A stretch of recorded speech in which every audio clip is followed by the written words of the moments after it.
এখন উঠানে একটা আশফল গাছ আছে, সেই আশফল গাছটা থেকে না প্রচুর পাতা পড়ে। আসলে এখন পাতা পড়ার মরশুম, তো বসন্তকাল, তো এই জন্য এখন প্রচুর পাতা পড়ে। মানে ঝাড় দিয়ে পেছন ঘুরতে পারবো না, দেখবো যে পাতা পড়ে ভর্তি হয়ে আছে। তো আগে অনেক কটা গাছ ছিল, বেশ 4-5-6টা মতো গাছ ছিল এই উঠোনের মধ্যেই। তো শাশুড়ি সেগুলো গত বছর কাটিয়ে নিয়েছে, কেননা বড় হয়ে গিয়ে ছাদের উপরে আর কি গাছগুলো বড় হয়ে যাচ্ছিলো, ছাদের উপরে উঠে যাচ্ছিলো। আর বর্ষাকালে সেই থেকে পানি পড়ে ছাদ নষ্ট হয়ে যাচ্ছিলো, ওই জন্য আর কি কেটে দিয়েছে। তা না হলে আরও পাতা পড়তো, আর ওই পাতার জালেই আর কি রান্না করা হতো। তো যাই হোক, সকালবেলা ভাত বসিয়ে দিয়েছি, বসিয়ে দিয়ে আর এই যে চিয়া সিডটা ভিজিয়ে নিচ্ছি। আজকের আর মাটির চুলাতে ভাতটা রান্না করিনি, ভাতটা আর কি গ্যাসেই রান্না করছি। Welcome to Jahanara's Bengali blog. কেমন আছেন সবাই? আশা করছি সবাই খুব ভালো আছেন। আর এদিকে হাজব্যান্ড আর কি জায়ানকে স্কুলে দিয়ে এসছে, দিয়ে আর এদিকে গাছে আমি বললাম যে গাছে একটা পেঁপে পেকেছে, তাই আর কি দেখতে এসেছিলো। কিন্তু বললো যে না পাকেনি, কিন্তু আমি না কালকে ছাদে উঠে দেখলাম যে একটু পাকা পাকাই লাগছিল, কি জানি হয়তো আমি ভুল দেখেছি বা কিছু। তো যাই হোক, ও পারেনি, নেমে এলো। তারপরে হাজব্যান্ড খেয়ে দিয়ে ডিউটিতে চলে গেছিলো। আর এদিকে আমি আজকের একটু ডিম আলু ঝোল করব, আর আমাদের গাছের শিম আছে, শাশুড়ি পেরেছে আর কি, তো সেই শিম রান্না করব। তো আমি ভাবলাম যে যেহেতু এখন তাড়া নেই, তাই আর কি মাটির চুলাতে রান্না করে নিই। আসলে তাড়া থাকলে তখন আর কি গ্যাসে রান্না করি, আজকে এখন তাড়া নেই, ওই জন্য মাটির চুলাতে রান্না করে নিচ্ছি। সকালটা না প্রচণ্ড তাড়া থাকে, কেননা জায়ানকে স্কুলের জন্য রেডি করতে হয়, আর ওকে রেডি করা মানে তো 1 ঘন্টার ব্যাপার। তবুও যখন ওর বাবা তাড়াতাড়ি উঠে গেলে একটু সাহায্য করে, আর ওর বাবা সাহায্য করে, আর তার মাঝখানে মাঝখানে আমাকে আর কি রান্নার জোগাড়ও করতে হয়, কেননা হাজব্যান্ড ডিউটিতে নিয়ে যায়, আজকের নিয়ে যায়নি আর কি।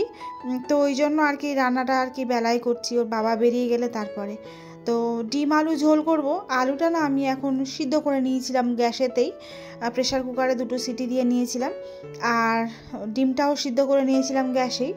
আর এদিকে চলে এসেছি, ডিমটা ভেজে লাল করে তুলে রেখেছিলাম, আর তারপরে এই যে কষিয়ে নিয়ে, ভালো করে কষিয়ে নিয়ে আর কি রান্না করছি।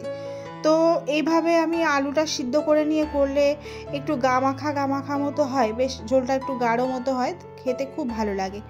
তো আমি এটাকে রান্না করে নিয়ে আর কি নামিয়ে নিলাম, অন্য পাত্রে ঢেলে নিলাম, কেননা কড়াইতে তো কালি হয়ে আছে, তো কালিটা নেওয়া যাবে না আর কি, ওই জন্য আর কি আবার ওই কড়াতেই আর কি ধুয়ে নিয়ে আর শিমটা রান্না করব।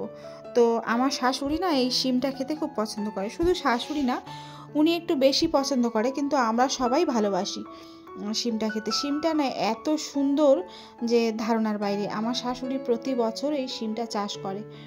তো আর কি এবছর একটু কম ফলন হয়েছে, ফলনটা খুব ভালো হয়নি, অল্পই হয়েছে। তবে হ্যাঁ, সবাই আর কি সবাইকে খাওয়ার মতো হয়ে গেছে, সবাই বলতে ননদদের দিয়েছে, তারপরে পাড়া প্রতিবেশী 2-1জনকে দেয়, আর আমাদেরও 2-1বার খাওয়া হয়েছে।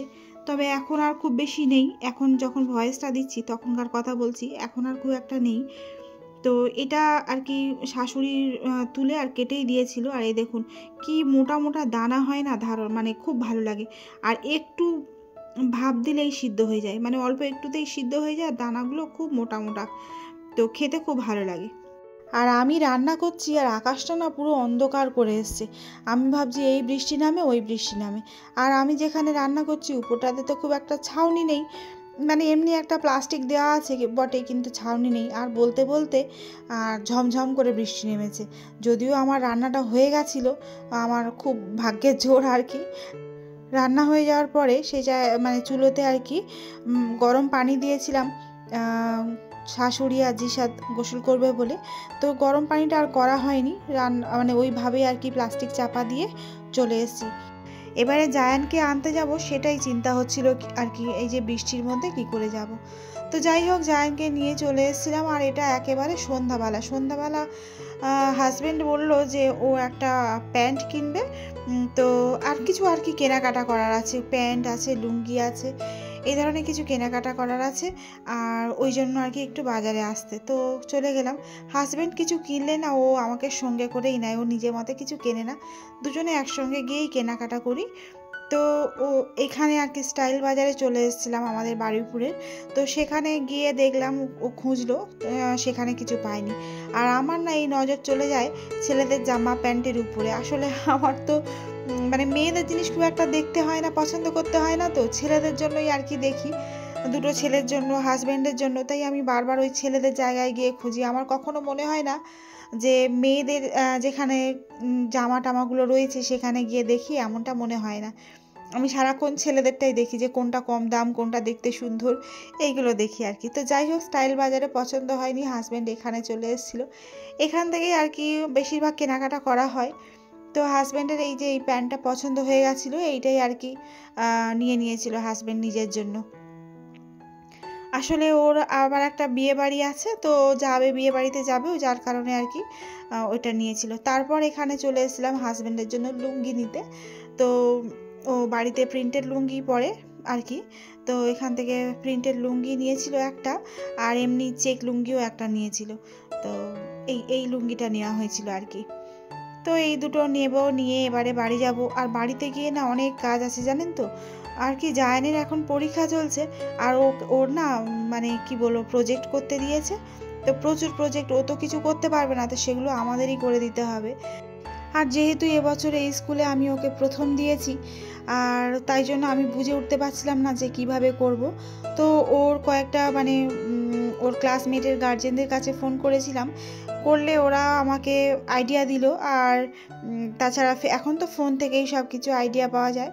তো শেষমেশ আমি এরকম আর কি করে নিচ্ছিলাম খুব সুন্দর করে। আমার তো মানে যখন হয়ে গেছিলো তখন তো বেশ সুন্দর লাগছিল। একটা করেছি ফ্লাওয়ারের উপরে, আর একটা করেছি বেলুন দিয়ে। আর একটা ফ্লাওয়ারের উপরে সানডে মানডে এইসবগুলো লিখতে হয়েছিল, আর একটা বেলুনের উপরে গুড হ্যাবিটস যেগুলো হয় সেগুলো লিখতে হয়েছিল। তারপরে বাংলার যেগুলো ছিল, তারপরে ইংরাজি ছিল। বাংলাটা করতে ওর বাবা সাহায্য করেছে, আর ইংরাজিটা আমার আঁকাটা সম্পূর্ণটা আমি করেছি, আর এগুলোও আমি করেছি।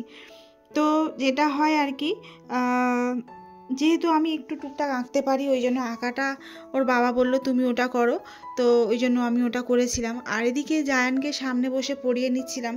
বেচারার কি করব, পড়াতে তো হবেই, কিন্তু ওর একটু ঘুম পেয়ে গেছিলো, বুঝতে পারছিলাম। আর কালকেই যেহেতু আমাকে জমা দিতে হবে, তো ওই জন্য আমি আজকে ভাবলাম যত রাত হয় হোক জিনিসটা করে নিই।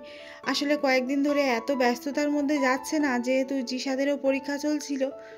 তো এটা যখন করছিলাম তখন জিসাদের পরীক্ষা অলরেডি চলছে। তো ওর জন্য একটু ব্যস্ততার মধ্যে দিয়ে আছি, আর ও তার জন্য আর কি জায়ানের এগুলো করার সময় পেয়ে উঠছিলাম না। আর এদিকে এর বাবা এগুলোকে আর কি একটুখানি রিটাচ করে নিচ্ছিল, সুন্দর করে দেখতে হয় যাতে, সেইগুলো কত কি বাদ দিতে হয়েছে জানেন তো। কতবার যে করেছি আর কতবার যে বাদ দিয়েছি তার ঠিক নেই। তো যাই হোক, এইগুলো করতে করতে আজকে ভিডিওটা এই পর্যন্ত রাখছি। দেখা হবে পরবর্তী কোনো ভিডিওতে। ততক্ষণ ভালো থাকবেন, সুস্থ থাকবেন, এবং আমার আজকে ভিডিওটি কেমন লাগলো তা অবশ্যই জানাবেন।